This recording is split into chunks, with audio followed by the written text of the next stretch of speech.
Hey everybody, I'm Frank Duran, and well, I'm driving because last week our school hosted the Seatbelt Challenge put on by the Hampton Police Department.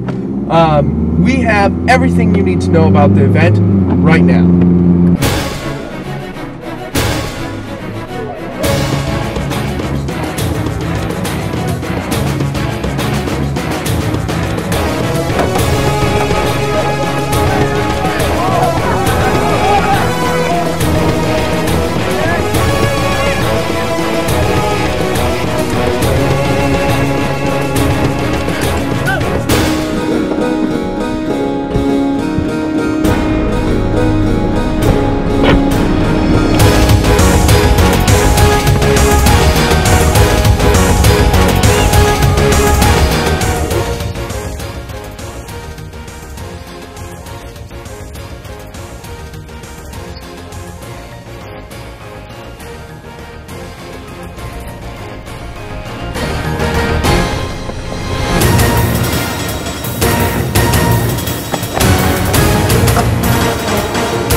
None!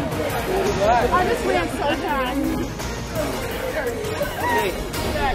A person under the age of 18 holding a youth operator's license shall not... Girls team won with a time of 33 seconds. Amazing! Good job everybody, and good luck at the state level.